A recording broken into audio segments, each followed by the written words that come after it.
Après 6 mois d'exécution des programmes et projets, les cadres et parties prenantes du ministère de l'Énergie ont passé en revue ce jeudi les performances obtenues au premier semestre 2022. Au terme des présentations, des évolutions remarquables ont été notées, même si les résultats ne sont pas entièrement à la hauteur des attentes.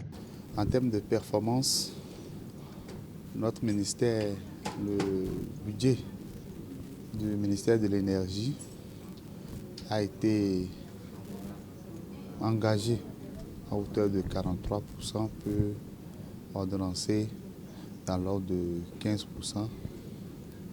lesquels engagements font suite, ont engendré l'exécution physique des activités programmées de l'ordre de 20%. Au titre donc du premier semestre, contre une prévision de 48%. Bien évidemment, cela s'explique par plusieurs facteurs. Le premier facteur qui explique ce faible taux d'exécution physique n'est d'autre que le non-démarrage de certains projets pour lesquels on avait anticipé sur le bouclage des phases de financement et de démarrage, ce qui n'a point été le cas. Donc ces différentes activités non démarrées ont handicapé de sorte l'exécution physique telle que planifiée à l'entame de l'exercice budgétaire. Par contre, par rapport à l'exécution financière, je crois qu'il y a eu d'autres projets qui ont fait des performances. La satisfaction n'est pas totale, mais le niveau est encourageant pour relever le défi. Les activités programmées pour le compte du ministère de l'Énergie ont été exécutées à la date d'aujourd'hui à un pourcentage qui est supérieur à 50%. Je crois qu'il y va de la satisfaction de tout le monde, que ce soit les acteurs internes ou externes, les partenaires techniques et financiers, les promoteurs privés aussi qui interviennent pour accompagner l'ABEM dans le cadre de l'électrification des localités rurales à travers ce qu'on a appelé l'électrification hors réseau. Alors toutes ces actions combinées ont permis d'atteindre ce résultat. Des réalisations obtenues, la satisfaction partagée, mais les attentes restent énormes. Quand on compare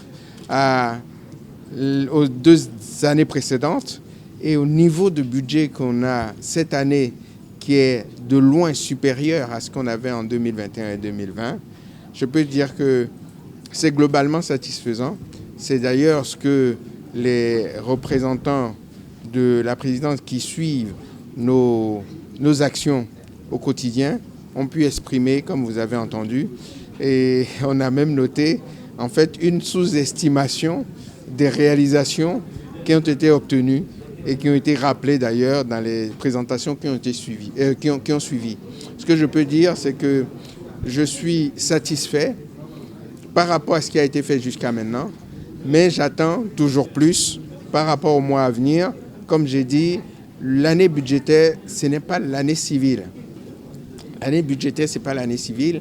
C'est-à-dire que d'ici le mois d'octobre, on va commencer déjà à replier nos affaires pour pouvoir entamer la nouvelle année 2023 que nous préparons déjà avec les orientations donc, du ministère de l'Économie et des Finances. C'était le moment pour moi aussi de rappeler que tout n'est pas possible ici et maintenant, de rappeler également qu'un arbitrage sera fait à mon niveau au bout du compte tenu des différentes expressions qui tiendront compte également des évolutions récentes, notamment hier la décision du Conseil des ministres de faire en sorte que l'électricité devienne réellement un volet social pour notre pays, avec notamment les frais de raccordement qui à terme d'ici 2026 vont passer à 0 avec progressivement des actions à partir de maintenant. Les résultats appréciés, les difficultés recensées et des recommandations faites,